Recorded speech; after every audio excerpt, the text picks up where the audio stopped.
Welcome into Vandy on SI. I'm Joey Dwyer. He's Dylan Tovitz. He's Graham Baco. We're here at First Bank Stadium after a 55-35 Vanderbilt win over Utah State. Certainly not Vanderbilt's most impressive outing of the season, but guys, as we've kind of spoken about privately and in our little 2-minute thing, I don't think that's the story today. And I'll swing it to Dylan here first. We've kind of discussed this, but Vanderbilt has everything ahead of it still. I don't think we learned anything about this Vanderbilt team today, really, outside of maybe it needs to improve on some of the penalty stuff.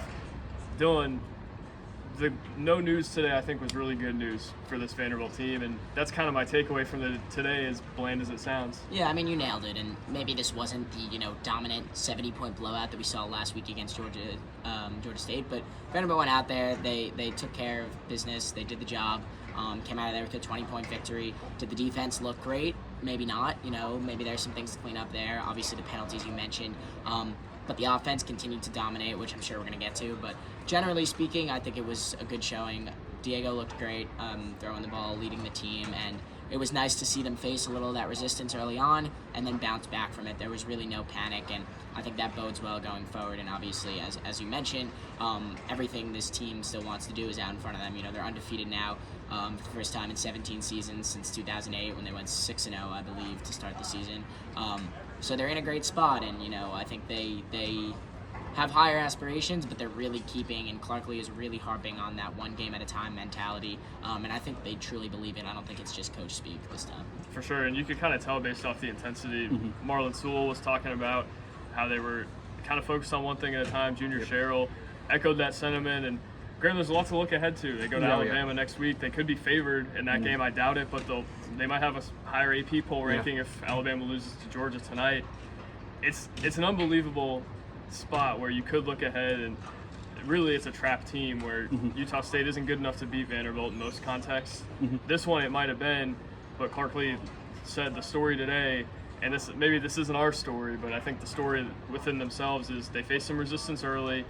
They didn't really flinch. They got up off the mat, as I wrote, kind of like their wrestler quarterback, and they find a way to win. I think that's a big deal, especially seeing that type of resiliency in a game where, I don't know that past teams in this program would have had that type of resiliency. Yeah, I mean, I think if there is one thing that we did learn, it is that, how this team bounces back when they, have a slow start. And I think, maybe this could be sort of a blessing in a way with the slow start where, they haven't really been challenged. I mean, I guess with the first half against Virginia Tech down 20-10, but other than that, you get penalties, you get all the sloppiness and everything to start the game. So, but again, they bounced right back. They like you said, they did not flinch. There was no panic in anyone's eyes, and again, I just think that this was maybe something that was needed in a way where, right before a massive game, a massive potential resume builder, you want to see how this team sort of reacts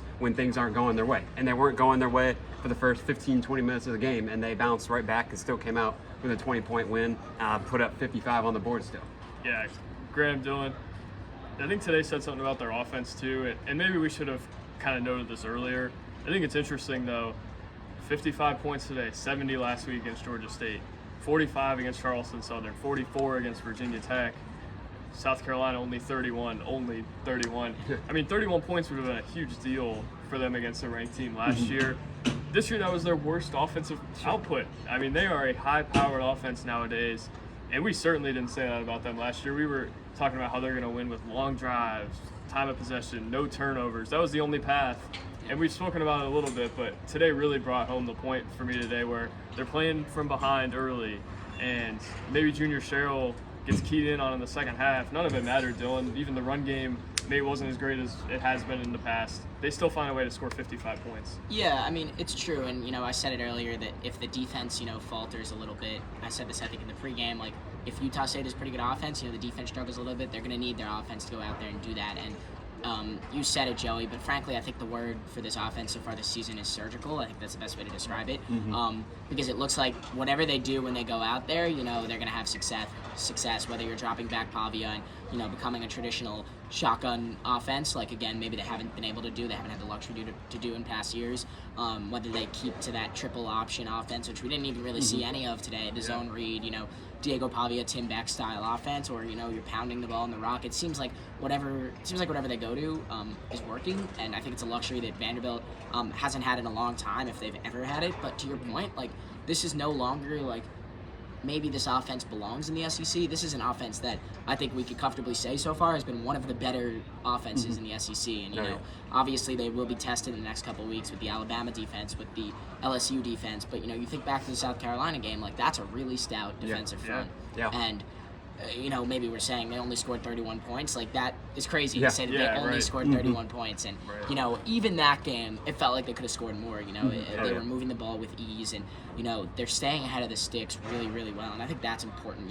Trying to think of the last time I've seen them in, like, 3rd and 10 or longer. Like, if it happens, it's very scarce, and that goes a long way. And, if their defense isn't going to be completely stifling and locked down, which I think we've seen signs that maybe they won't be, then you're going to need that offense. And, you're not going to be scoring 60 points against the Alabamas and the LSUs of the world, but to be able to win those shootout-type games is something that, really makes a good team a great team, and can turn those, like, losses and close games into wins. Sure. Graham, Diego Pavia, like you mentioned, if it were against Alabama, it would have been a Heisman level performance. And I don't think you can fully discount it. I think Utah State's defense still leaves a lot to be desired. Nick Howell still trying to build it there, former defensive coordinator here. But I don't think we can discredit what he did today. Right. I mean, what was it, 79, 90 some rush yards? Yeah, 79 rushing yards, 374 pass yards. Yeah, it's really efficient. 324, I mean, it was an unbelievable performance from him. And then Junior Sherrill, I thought, had a really nice day too. Kind of his breakout game, 91 yards, a career high by almost 30 yards, 3 touchdowns in the first half. And we kind of talked to him about becoming a more complete receiver. I thought he showed that he is one today. He scored in a variety of ways. Graham, really impressive day for those two, especially. Yeah, no question. I mean, and you got to remember, all of Junior Sherrill's yards and touchdowns were in the first half. I mean, six targets, caught all of them, 91 yards, 3 touchdowns for a first half. That's that is one heck of a first half, and probably going to be the best half that you'll ever find around college football from a wide receiver standpoint. It doesn't get much better than that. And the Pavia and Sherrill combo is getting better as the season goes on. And we talk about Pavia and Stowers. Well, now you got Sherrill having a big game like this. So I think it also shows just more of the depth of the wide receiver and the pass catcher that Pavia has it to utilize. And I think Vanderbilt's offense is one of the more deeper offenses in the country. I would say, and I would say it doesn't get the respect that it deserves. I mean, sure, you haven't played like all these top 10, top whatever teams in the country, but I mean, you still went to number 11 South Carolina a couple weeks ago, put up 31 in a team where it's a great environment, hostile environment.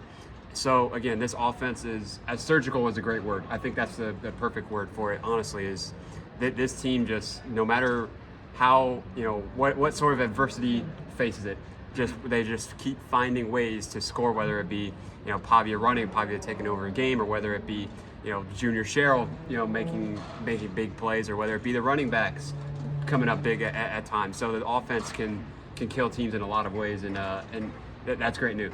I want to bring back point on Pavia's performance, because obviously he was great, and I think he was tied a program record with 5 passing touchdowns. I think Clark said in the postgame, first 300-yard passing game as a Commodore. But to me, that doesn't even do justice of his performance. And I wrote about this in the postgame, if you guys have checked it out. But what really sets in for me with Pavia is he went 3 and out first drive. Utah State went down the field and scored. The defense, didn't look great, and panic could have very easily set in for that offense, for that coaching staff, and we could have seen, when you get panic, you get a lot of sloppiness and undisciplined play, and you get the turnovers, and you could tell that there was this composure around the team and around the offense, and a lot of that had to do with Pavia. And he's this guy who has developed not only on the field in the stat sheet, but really as a leader. And you can see he is the leader of this team, and the reason we see this mentality is, of course, partly because of Clark Lee and the coaching staff, but the other half of it at least is Diego Pavia and his ability to lead a team and lead his offense. And I think that goes a really, really long way in terms of how this team can respond to adversity. And in years past, a Vanderbilt team that doesn't have a quarterback like Pavia might, fall apart at the sight of losing to Utah State and, some silly penalties and maybe some bad calls for the refs that, Clark Lee and Marlon Sewell and everybody else that spoke didn't seem too thrilled about. You could see that unraveling very quickly, and we would be talking about, Vanderbilt's, storybook season ending right there. And I think, we really can't overlook the fact that, like, the reason they were able to bounce back the way they did was that surgical offense, and the reason the surgical offense worked was because of the guy under center. Guys. Yeah, absolutely. Sure, and I think one more thing on that too. I see Diego Pavia's leadership not only in terms of the way he speaks, but there's a sequence that really stands out too. Eli Stowers on the far end zone over there drops a ball that he totally should have caught. I think it was 1st and 10. Should have had a first down there. Diego Pavia goes right back to him the next play. Goes right back to him the play after that. Touchdown right there. I think that boosts Eli Stowers' confidence. That boosts the offense confidence. That changes the game for this team. Not because they weren't going to win if they didn't have that play, but I think it opens up so much more when Diego Pavia is intentional about saying, I'm going to get this guy involved, and I believe in this guy, and I'm going to let you know that I believe in you. I think that's a big deal for this team, and I think you're seeing it in the defense as well, which I know Dylan's mentioned it. Certainly not their best day. Yeah. Man, I was going to write a column about the defense, and at some point in the next couple of days, let's relax for a little bit, a couple of days, and we'll come back to it later. But still think there were some positives. Thought Miles Capers was good. I thought they got some pressure on the quarterback, but and there were some nice throws, nice catches from Utah State. But I still think there's a lot to be desired from this defense today. Obviously, an explosive offense that Marlon Sewell says did some things that kind of confused Vanderbilt a little bit, but still room to be. Or room to go there, and obviously going to have to be better against Alabama if they're going to win that game. Yeah, absolutely. And Clark Lee had also mentioned that Utah State's offense was sort of similar to Vanderbilt's offense, and so just the way Utah State was able to execute early, but then Vanderbilt's defense, they sort of tightened the screws after the first quarter and a half or so.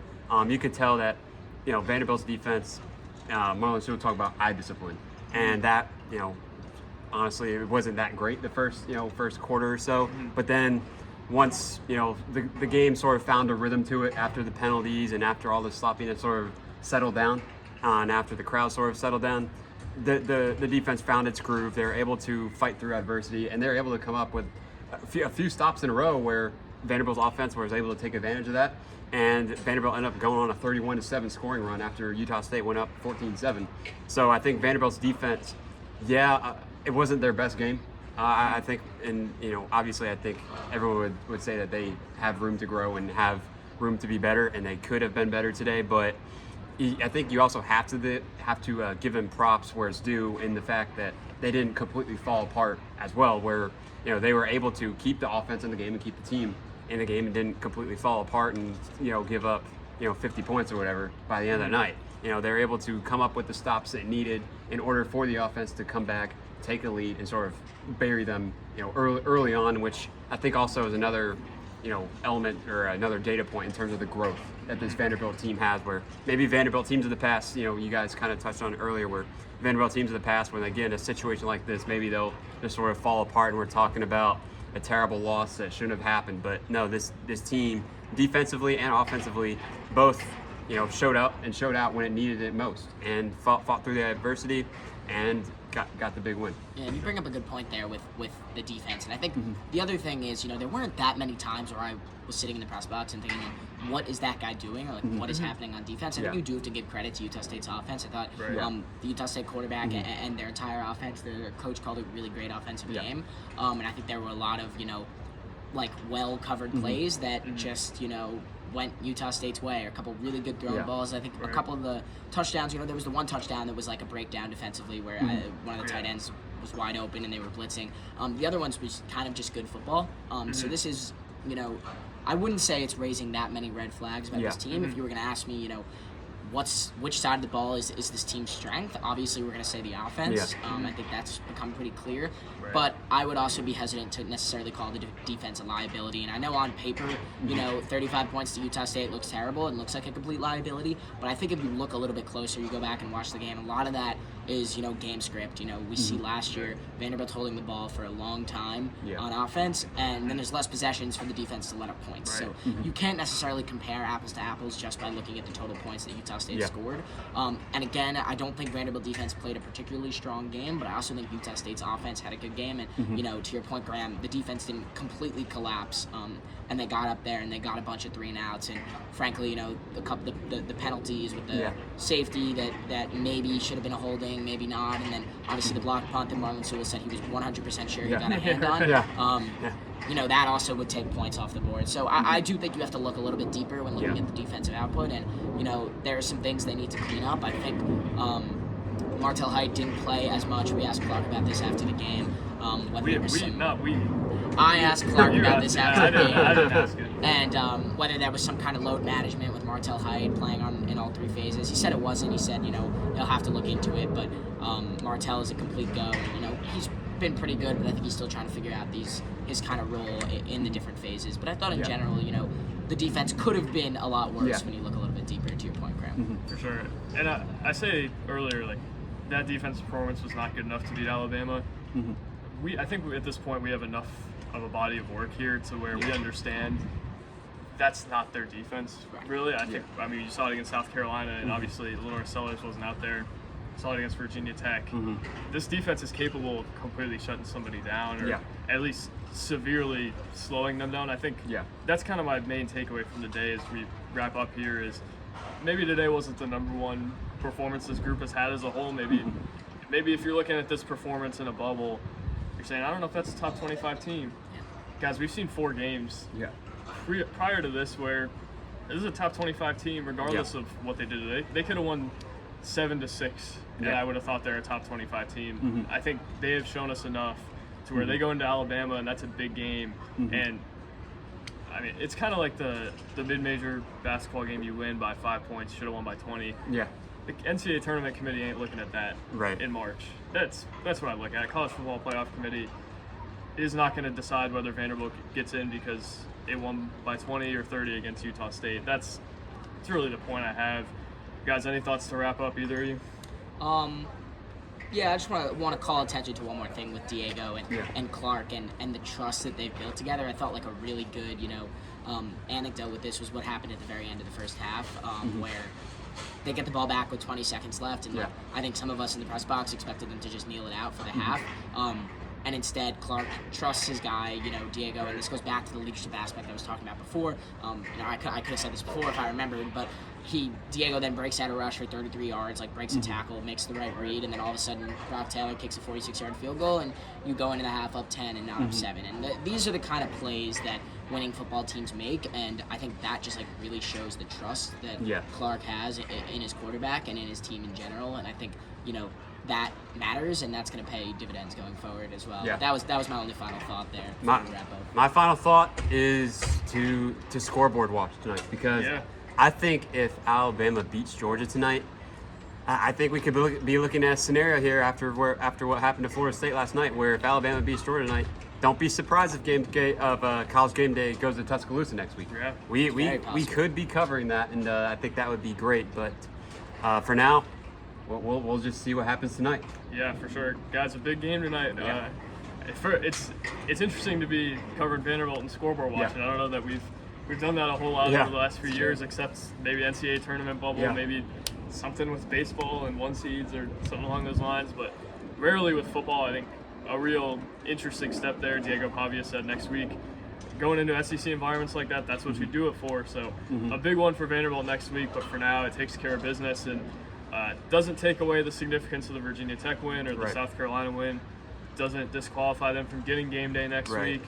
And this team still got everything in front of it. It's still got national championship aspirations, and it's got nothing on its resume that would indicate that it can't do it. A nice win for Vanderbilt, even if it wasn't the best game it's played all season. I'm Joey Dwyer. He's Dylan Tovitz. Graham Bacco from First Bank Stadium.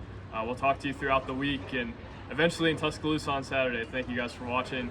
God bless, and we'll talk soon. Peace.